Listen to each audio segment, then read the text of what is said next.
আমরা যখন অসুস্থ হয়ে যাই তখন বুঝতে পারি সুস্থ থাকা কতটা আল্লাহ তাআলার বড় একটি নিয়ামত। সংসার শব্দটা যদিও ছোট, তবে এর সারমর্ম অনেকটাই বড়। একটু দেরিতে হলেও আমি এখন খুব ভালোভাবে বুঝতে পারছি। সময়ের সাথে সাথে আসলে অনেক কিছু পরিবর্তন হয় এবং অনেক কিছুই বোঝা যায়। হ্যালো এভরিওয়ান, আসসালামু আলাইকুম। কেমন আছেন সবাই? কাছে দূরে, দেশ এবং দেশের বাইরে থেকে যে যেখান থেকে আমার এই ব্লগটি দেখছেন, আশা করি আল্লাহর রহমতে আপনারা সবাই ভালো আছেন, সুস্থ আছেন। প্রতিদিনের মতো নতুন একটি ব্লগ শুরু করে দিলাম, আশা করি আপনাদের কাছে ভালো লাগবে।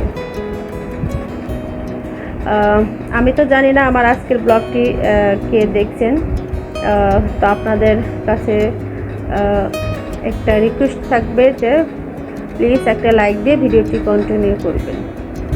এতদিন অনেক বেশি ব্যস্ত ছিলাম এবং মন খারাপও ছিল, তো মানসিকভাবে ভালো না থাকলে আসলে ভিডিও তৈরি করতে ইচ্ছা করে না। তো আমার মেয়েটা অনেকটা অসুস্থ ছিল, আলহামদুলিল্লাহ আগের থেকে একটু ভালো আছে। তো যাই হোক, তাই সেই জন্য আজকে ভিডিওটা একটু মানে আপনাদের মাঝে নতুন করে স্টার্ট করে দিলাম। তো যাই হোক, আমার মেয়ের হচ্ছে টাইফয়েড হয়ে গিয়েছিল, তো ওকে কিন্তু 10টা টিকা দেওয়া হয়েছে। আর এছাড়া অনেকগুলো টিকা পড়েছে। এছাড়া হচ্ছে ওষুধ তো অনেক দিয়েছে ডাক্তার। তো আর হচ্ছে মেয়েটা একেবারে দুর্বল হয়ে গেছে।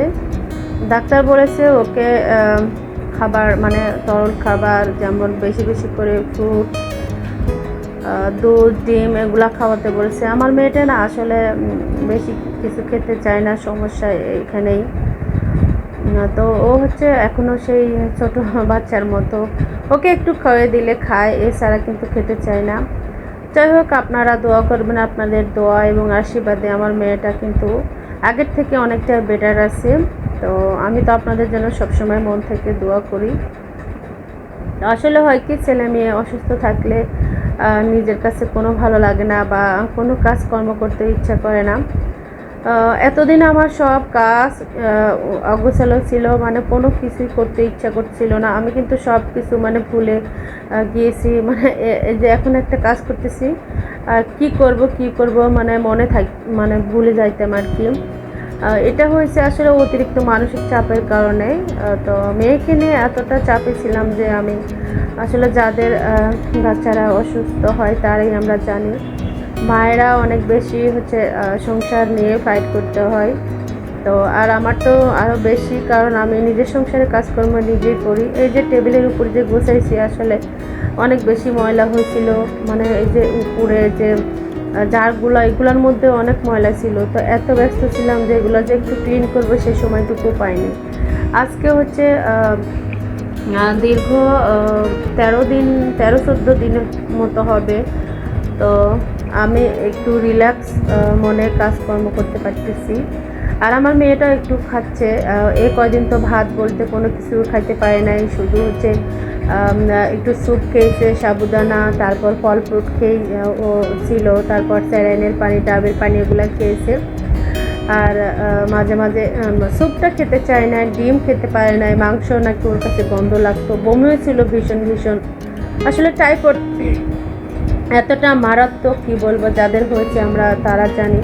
হঠাৎ করে টাইফয়েড এটা প্রথমে যখন ধরা পড়ছে আমরা তো বুঝে নাই। তারপর মানে প্রথম অবস্থায় ওকে প্যারাসিটামল দিয়েছিলাম, ভাবছি যে চলে যাবে। তারপর 4 দিন হয়েছে জ্বর যাচ্ছে না, অনেক টেনশনে ছিলাম। আমার আব্বু বললো ব্লাড টেস্ট করার জন্য, তো তারপর ডাক্তারের কাছে নিয়ে গেলাম। ব্লাড টেস্ট করার পর বললো যে ওর হচ্ছে টাইফয়েড হয়েছে। দ্বিতীয়বার ভাইরাসটা আরও হচ্ছে মানে খুব জোরালোভাবে ওর শরীরে বাসা বেঁধেছে, তাই একটু ওর জন্য ঝুঁকি এবং অনেক কষ্ট হয়েছে, সময়ও লেগেছে।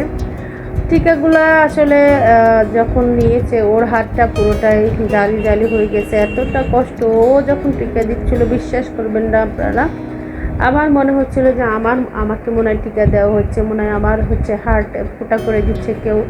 আমি এতটা কষ্ট পেয়েছি আমার এই মেয়ের এই টাইফয়েডটা নিয়ে।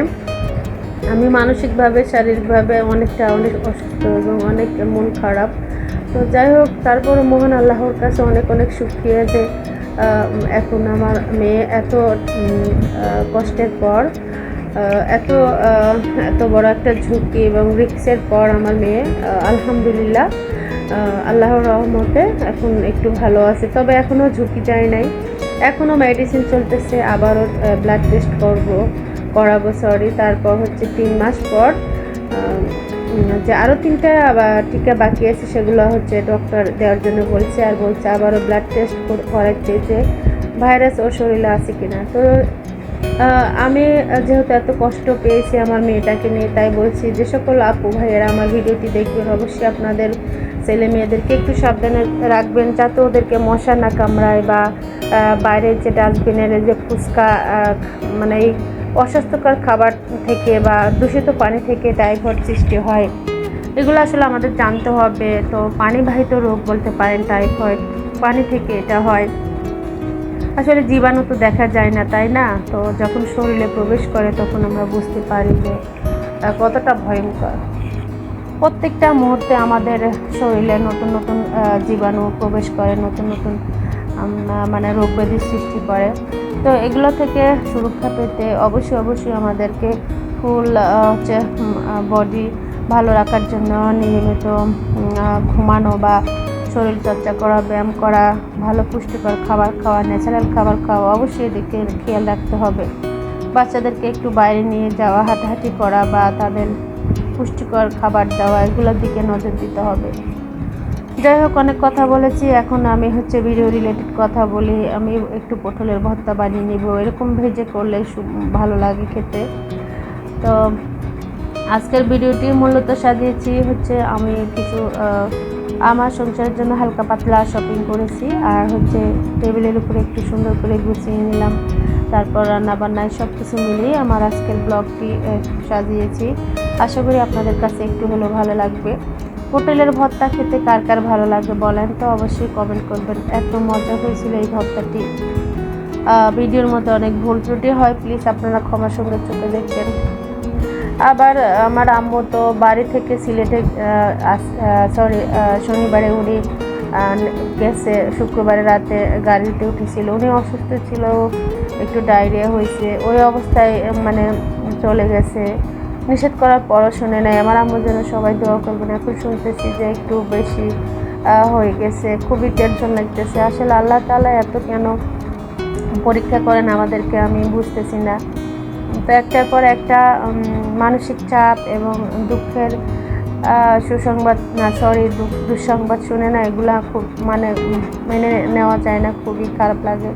বাবার বয়স হয়ে গেছে, আসলে তাদেরকে দেখাশোনা করা দরকার, তাদের সেবা করতে পারতেছি না, দেখতে পারতেছি না, মন থেকে ভীষণ খুবই খারাপ লাগে। কী বলবো, দোয়া করি আল্লাহ যেন আমার মাটাকে তাড়াতাড়ি সুস্থ করে দেয়। আপনারাও একটু দোয়া করবেন প্লিজ। এখন আমি মুরগির মাংস রান্না করে নিচ্ছি, এর মধ্যে টক দই দিলাম, কাশ্মীরি দিব, আর হচ্ছে বাদাম বাটা দিয়েছি, আর ওই বেসিক যে মশলা থাকে সেগুলো দিয়ে আমি একটু ভালোভাবে কষিয়ে হালকা একটু আলু দিব। তো ঝোলের পানি অ্যাড করে দিলাম, যেহেতু আমার মেয়ের জ্বর, আর ডাক্তার বলেছে যে ওকে হচ্ছে হালকা মশলায় খাবার খাওয়াতে, তো তাই সেটাই করছি। আর ওই তো আমি এখন একটু গরম মশলা আর কাশ্মীরি পাউডার দিয়ে দিলাম, এতে করে দেখতে ভালো লাগবে। আর এখানে আমি একটু হচ্ছে মরিচের ভর্তা তৈরি করে নিচ্ছি। তো প্রথমে আমি হচ্ছে শুকনো মরিচ আর শুটকির মাছ পাটায় পিষে নিয়েছি, চাইলে ব্লেন্ড করে রাখতে পারেন। তারপর বেশি করে পেঁয়াজ কুচি, রসুন কুচি আর হচ্ছে কালো জিরা দিয়ে এটাকে আমি সুন্দর করে ভেজে নিচ্ছি। পেঁয়াজ বাটা আমি দিয়েছি, তো সেই জন্য কিন্তু এই ভর্তাটা এত মজা, আপনারা ট্রাই করবেন। এই ভর্তা দিয়ে আমার মেয়ে অনেকগুলো ভাত খেয়েছে, তো আমার কাছে তো কী বলবো, মুখে লেগে আছে। যাই হোক, এই তো আমার রান্নাবান্না হয়ে গেছে আলহামদুলিল্লাহ। শুটকির ঝাল, তারপর আলু দিয়ে মুরগির মাংসের ঝোল আর মূলার শাক ভাজি করেছি। ভাত কিন্তু অনেক আগে হয়েছে, তো আমি সবসময় ওদেরকে আগে দিয়ে সুন্দর করে রেডি করে দিয়ে যাই। তারপরে আমি হচ্ছে শাওয়ার নিই, তারপর একটু থেরাপি দিতে চাই, ওখান থেকে এসে আমি খাবার খাই। আসলে নিজেকে একটু যত্ন করা দরকার। আমার হাজব্যান্ডকে বলছিলাম একটু ডিমগুলা ধুয়ে দিতে, কারণ আমার সময় নাই তো, তাই আর সারাদিন এত কাজ করে এত ব্যস্ত থাকি। টুকটাক না করলে তো হয় না। এটা ছিল বিকেলবেলা, একটু হচ্ছে পুরি বানিয়েছিলাম আর হচ্ছে লাচ্চা করেছি। তো ব্ল্যাক টি নিয়েছি আমার জন্য, আর একটু নারকেল টক দই দিয়ে আমি মানে আমরা খেয়ে নেব। এই ছিল বিকেলের নাস্তা। সবাই ভালো থাকবেন, সুস্থ থাকবেন, দেখা হবে, কথা হবে নেক্সট কোনো দিনে নতুন কোনো গল্প কথা নিয়ে। কথায় কথায় আমি কিন্তু ভিডিওর একেবারে শেষ পর্যায়ে চলে এসেছি। জানি না আমার আজকের ব্লগটি কেমন লেগেছে, ভালো লাগলে লাইক, কমেন্ট এবং সাবস্ক্রাইব করে আমার পাশে থাকবেন।